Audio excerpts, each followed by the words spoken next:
The book in the shop window caught the boy's attention immediately. The vibrant purple dust jacket depicted a bullet-shaped machine trailed by an arc of orange flame. If there was any doubt in Archie Clarke's mind what the illustration was intended to depict, the book's title, The Conquest of Space, made it obvious. It was a spaceship. The captivating image reminded him of the colorful covers of the American science fiction magazines that he had seen in the back room of Woolworth's. Spectacled 14-year-old Archie peered into the small W.H. Smith bookshop located a short distance from his grandmother's house on England's Bristol Channel. Dressed in short pants and an Oxford shirt, Archie was walking with his Aunt Nellie toward Minehead's main shopping arcade. It was 1932, and Archie had recently lost his father after a long illness exacerbated by injuries sustained during a German poison gas attack in World War I. He routinely visited his grandmother and aunt in the small but active southwest England beach resort during the weekends and holidays, leaving his mother freer to attend to his younger siblings on the remote family farm a few miles away. Nellie Willis, a tall young woman with an intelligent face framed by a brown bob, doted on her clever nephew.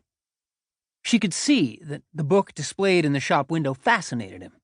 Despite the family's struggling finances, she gave Archie the 6 and 7, 6 shillings and 7 pence, to purchase it and bring it home.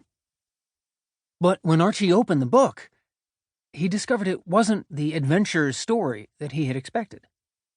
Instead, he was looking at a book detailing the fundamentals of rocket science, astronautics, supplemented with an imagined account of the first journey to the moon.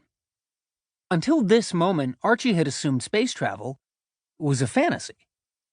Now he learned that it was actually possible for humans to leave their planet and explore space, and that it could happen in the not-too-distant future.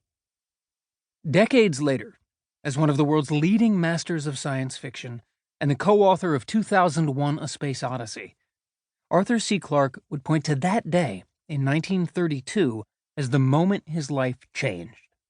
His imagination had been energized by a book, prompting him to wonder about what it might be like when humans began to explore space. In the early 1930s, few in government, media, or business regarded human space travel as a serious possibility. But in Archie Clarke's mind, it held transformative and liberating options.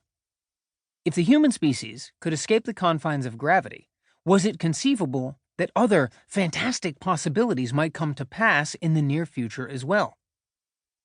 Archie's fascination with the promise of space travel would motivate and determine the direction of his life following that chance encounter with the conquest of space. He joined a small cadre of visionaries, theorists, and space travel advocates whose youthful dreams, curiosity, and determination led directly to humanity's first steps on an alien world only 3 decades later. The theoretical mathematics upon which all rocket science was based had begun to circulate in prominent scientific journals only a decade before the publication of The Conquest of Space. In the early 20th century, 3 independent-minded theorists, intrigued by the idea of space travel after reading works of science fiction as adolescents, attempted to solve the theoretical physics necessary to carry out an actual escape from Earth's gravity.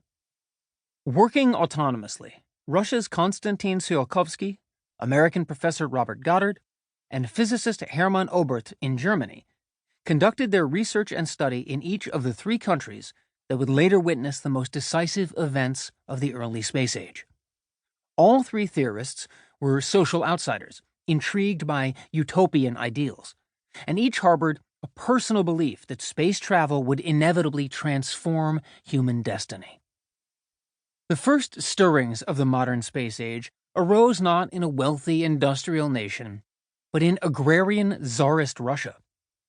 At the turn of the century, a popular spiritual philosophy called cosmism, a mixture of elements from Eastern and Western thought, animism, theosophy, and mystical aspects of the Russian Orthodox Church, had influenced a new generation of writers, scientists, and intellectuals. For Russian cosmists, space travel would be the ultimate liberation. Once the shackles of the Earth's gravity had been removed and humans inhabited space, the souls of the dead would be resurrected, and all humanity would partake in cosmic immortality.